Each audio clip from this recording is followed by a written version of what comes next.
Hey guys, welcome back.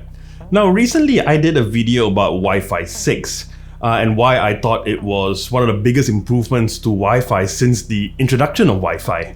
Now if you didn't see that, I highly recommend that you do that, and I'll put a link to that in the video description below. Now after I released that video, I actually got a lot of questions from friends, from family, and you guys, the viewers. So what I thought was I would compile the 4 most popular questions that I got and answer them in this video. Now do note that in this video, my answers are based on my own experience and might not necessarily apply to you. But anyway, let's start with the first question. So the first question is something that I got from everybody, and they asked me things like, if I update my version of Android or iOS, or if I updated my Wi-Fi drivers on my laptop, will I get Wi-Fi 6 then? Well, the answer simply is no, alright? So, and I actually covered this in my video.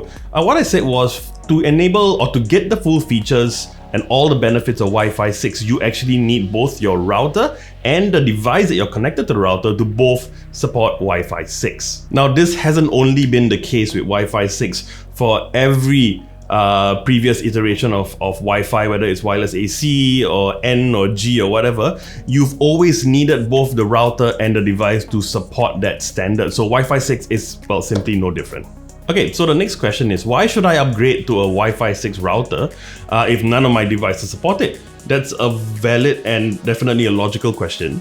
Now, there are a few different things. And now, number one, for Singapore at least, almost everybody, when they sign up for an internet plan, they sign up with their ISP through a contract. Now, ISP is Internet Service Provider, all right? So I'm going to be using the term ISP a lot in this video, all right? So yeah, so almost everybody signs about a 2-year contract with the ISP of their choice. Now, look at it this way. When you sign a contract, usually it's 2 years. So if you're going to sign up for something for 2 years, you would definitely want the router or the newest router or the router with the best technology, all right? Now, even if your device doesn't support it right now, who knows, within 2 years, there's a very high chance that either you or one of your family members is going to buy a Wi-Fi 6 enabled device. Now, even though Wi-Fi 6 is really new, it has been in devices for quite a while. I mean, the very first Wi-Fi 6 enabled device is the Samsung S10, and that was released more than a year ago. So within the next 2 years, I'm sure a lot of you can see yourself buying a few new devices within that time. And if you do, there's a very high chance that it will support Wi-Fi 6.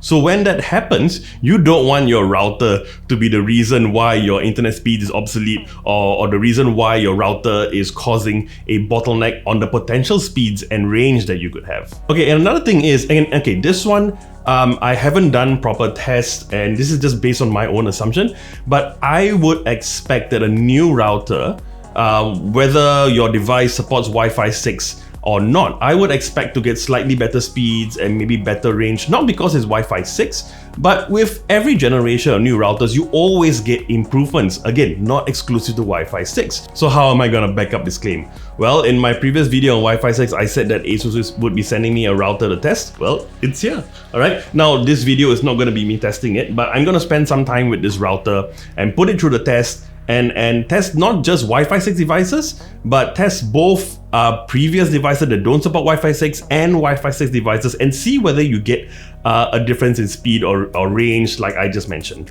So do remember to subscribe to my channel so that you get a notification when that video is up so you can see for yourself. Okay, and question 3. Now this was actually the most popular question I got, was which ISP do I use and which one do I prefer out of all that I've had the experience of using? And trust me, I have used every single available ISP on the market in Singapore right now, okay? So the one that I've stuck to and the one that I've been most happy with is actually ViewQwest, okay? So in Singapore, you have quite a few. You've got StarHub, you've got Singtel, you've got M1, you've got MyRepublic and ViewQwest. And trust me, throughout all the years, I've actually had the experience of using all of them. At different points, not at the same time, of course. But yeah, in my experience, ViewQwest really gives the best whole experience with a lot of ISPs and a lot of internet speeds that all of us get, whether in Singapore or maybe even outside of Singapore. One thing that a lot of us tend to experience and we all tend to complain about is that, hey, why does my speed drop sometime during the day, and there always seems to be a certain time in the day where it's always its slowest. Yeah, and I've experienced that, and I've experienced that with all of the other internet service providers or ISPs, all right? And it's been pretty annoying, especially when I used to live with my family, and I have a big family. And when you've got like 20 devices connected at the same time, that drop in speeds affects everyone significantly, all right? Now, I've been using ViewQwest, like I said, for the past 3 years. And for that 3 years, and trust me, I'm quite particular about this, and I always do my testing because, yeah, face it, I'm a bit of a geek. But yeah, so every time I test, and I always check, I'll go to like speedtest.net and all that, and I will do download tests to see what my speeds are consistently over different times of the day. And by far, all right, ViewQwest has been the most consistent. Yes, there are certain peak periods where your internet speed or your top speed drops a bit, but honestly, it's never been more than like 5 or maybe 10% of the actual speeds that you get. So yeah, I mean, ViewQwest, to me, they've been the most consistent. And it's not just about consistent speeds, it's also about being the fastest ISP in Singapore. Now in 2018 and 2019, all right, ViewQwest was awarded Singapore's fastest internet service provider, okay? And it's not a local thing, it was actually given by speedtest.net, that's run by Ookla, all right? But yeah, for 2018 and 2019, consistently, ViewQwest has always come out on top. Okay, and the last question is basically asking me like which ISP in Singapore offers the best Wi-Fi 6 solution. This is going to be a long question and there are a lot of details, so I had to write this down, okay? So I have it here. Okay, so basically right now there are only 3 ISPs that offer a Wi-Fi 6 router in their contract or in their package, all right? Basically they are M1, MyRepublic, and of course ViewQwest, all right? So honestly, between the 3, I find M1's to be the least value. Basically, M1 gives you your contract and makes you pay for the router. So the router that comes with the plan is the Asus RT-AX88U, all right? So you have to top up 379 Singapore dollars. And all this is at the time of filming, okay? So I don't know if later on the price is going to change, but right now, it's coming in at 379 Singapore dollars on top of your internet plan, which is about 39.90 Singapore dollars, basically 40 Singapore dollars. So MyRepublic offers the Asus RT-AX3000. Okay, not to be confused with this. So this is the Asus Tough Gaming AX3000. The one that MyRepublic is offering is the sort of vanilla AX3000, which means that it doesn't have some of the game-centric features that the Tough Gaming AX3000 has. But anyway, so MyRepublic offers it with their plan for free, okay, at 49.99 Singapore dollars, or basically $50. That's pretty good value, all right? But the one thing that I've been really impressed with is ViewQwest offers Wi-Fi 6, but they offer an entire range, okay? I've been really impressed because I did some searching before I did this video, and I realized that ViewQwest really does have the best solution. And it's a few, all right? It's gonna be quite a lot. So I'm gonna name like the major ones. For the rest of the plans, if you wanna take a look at that, go to ViewQwest website, and I'll put the link to that as well in the video description below. But anyway, so they have one plan, all right, which is the 1 gigabit Wi-Fi 6 plan. And oh, by the way, so the plan that I'm going to mention now is actually part of their online tech show, okay?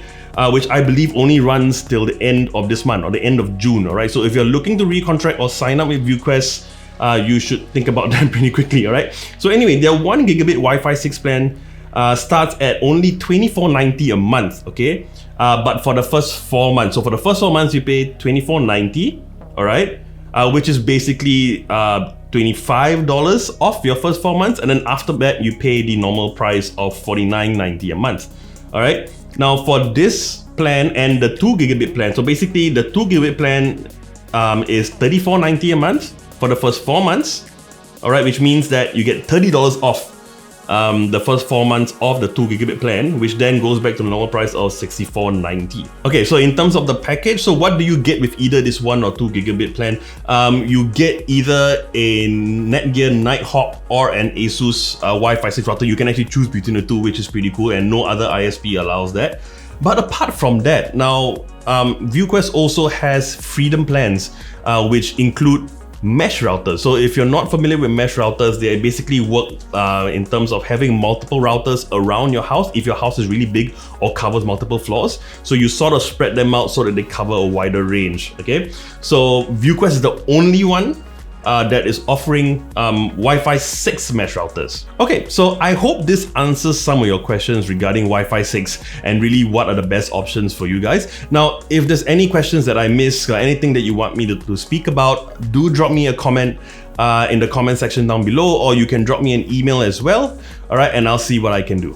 Okay, so if you like this video, you know what to do, and I would love it if you would subscribe to our channel and hit the bell icon to receive notifications on our next video. I'm JP, and I'll see you real soon.